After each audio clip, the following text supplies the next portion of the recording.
Жай сөйлем түрлерін түсіндіріп бере аласыз ба? Қазақ тілінен тапсырма берді ма? Осы үй жұмысын тапсырма берген еді. Жақсы, онда түсіндірейін.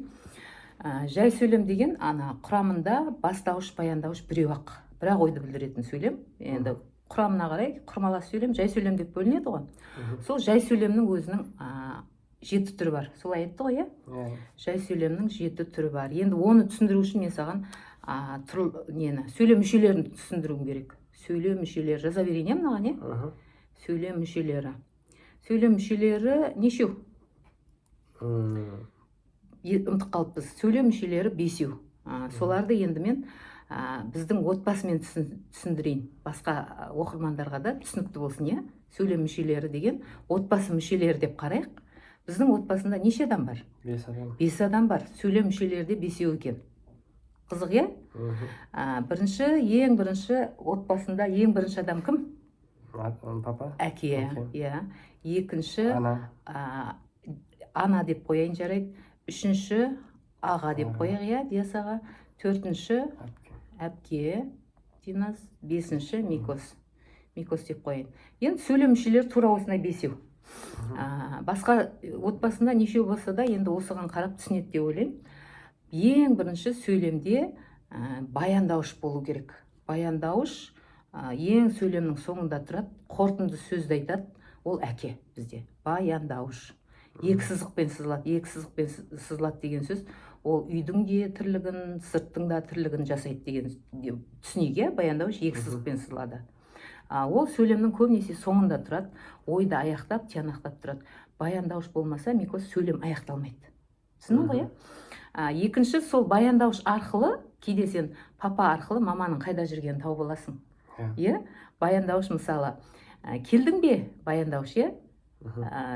Кім деп сұрақ қоямыз? Кім келдің бе? Келдің бе? Сен. Бастауыш тауып аламыз, жоқ жерден. Сонда бастауыш дегеніміз ой айтушы, идея айтушы, сөйлемнің көбінесе басында тұратын сөйлем мүшесі екен. Кім не деген сұраққа жауап береді? Баяндауыш көбінесе не істеді, не қылды, қайтты деген сұраққа жауап береді. Түсіндің ғой, иә? Кім, не, кімдер, нелер деген бастауыштың сұрағы. Ол бірақ сызықпен сызылады. Ол бірақ міндеті отбасында тамақ жасау деп алайық. Мысалы, иә? Сөйтіп алайық. Енді үйдегі ең толық кім? Дұрыс. Аға, толықтауыш деген сөйлем мүшесі бар. Енді бұны әзіл ретінде айтып жатырмын. Толықтауыш. Бұл енді ой жағынан бізді толықтырып отыратын. Бұл атау мен іліктен басқа септіктер бар. Иә, 7 септік бар. Атау мен іліктен басқа септіктер. Барыс кімге неге, табыс кімді нені, жатыс кімде неде, шығыс кімнен неден, көмектес кімнен неден деген 5 сұраққа жауап береді толықтауыш. Көрдің ба, міндеті көп екен оның. Яғни аға саған да қарайды, папаға да қарайды, машинені де сатады, продукт алады деген сияқты. Оқуында оқиды. Ол барыстан көмектеске дейінгі септіктердің сұрағына жауап береді.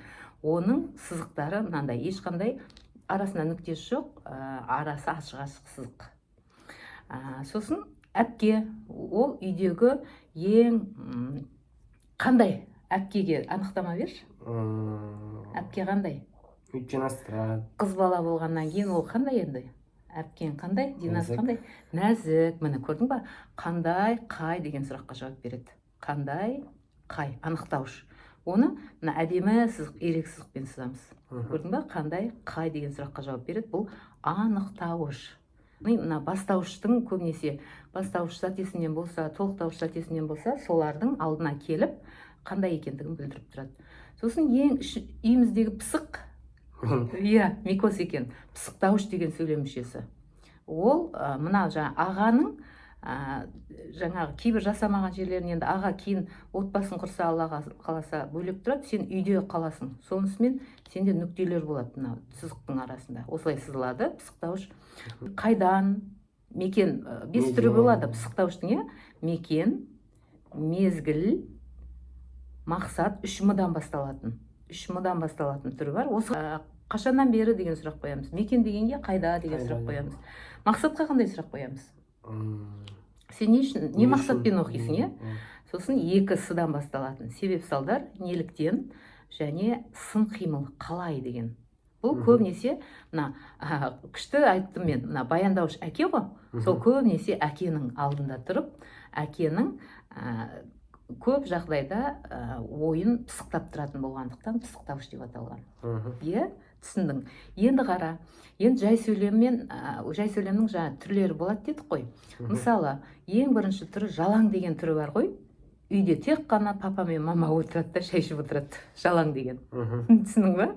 Папа, мама. Мысалы, поезд тоқтады. Мынау тоқтады деген баяндауыш. Не тоқтады? Поезд бастауыш, яғни баяндауыш бар сөйлемде. Бастауыш бар, болды, бұны жалаң дейді. Түсіндің ба? Енді осының ішіне мына тұрлаусыз мүшелер, мына екеуі бастауыш пен баяндауыш тұрлаулы деп аталады. Тұрлаулы деп аталатын себебі жасы үлкен, олар тұрақты. Көбінесе өзінің пікірін өзгертпейді әке мен ана. Ал мыналар кейде болады, кейде болмайды үйде. Жас қой енді олар. Сондықтан кейде сабақта болады, кейде қыдырып кетеді деген сияқты тұрлаусыз сөйлем мүшелері деп алайық. Балаларды, иә. Енді тұрлаусыз мүшенің біреуі мына жерге қатысса болды, оны жайылма дейміз. Мысалы, қандай поезд тоқтады? Жүрдек поезд тоқтады. Иә, анықтауыш қосылып кетті. Ол жайылмаға айналады. Поезд қайда тоқтады? Қайда тоқтайды? Станцияға тоқтайды, вокзалға тоқтайды. Қайда деген ол мына пысықтауыш екенін білдіріп тұр. Ол да жайылмаға айналып кетті. Түсіндің ғой? Жалаң жайылма дегенді. Енді жақты деген көбінесе адамдар осы жақты мен жақсызды айыра алмайды.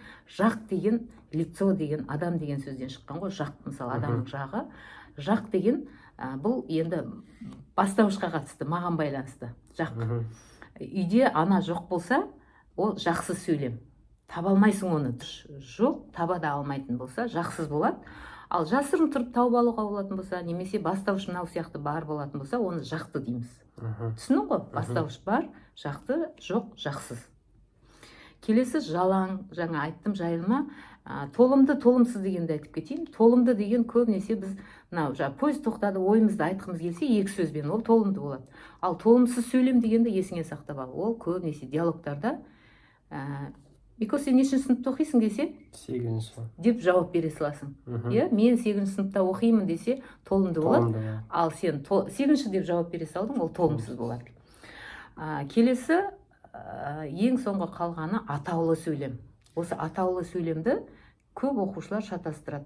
Бұл енді бір нәрсені тек қана атап көрсетеді. Мысалы, шығарманың басында оқиға болатын жерді атап көрсетеді, немесе мезгілді атап көрсетеді. Қандай мезгіл қазір? Көктем. Көктем дейді да, нүкте қойып қояды. Түсіні ғой? Оқиға қайда болатынын айту үшін де 70-ші мектеп лицейдің ауласы дейміз. Ол да атаулы болады.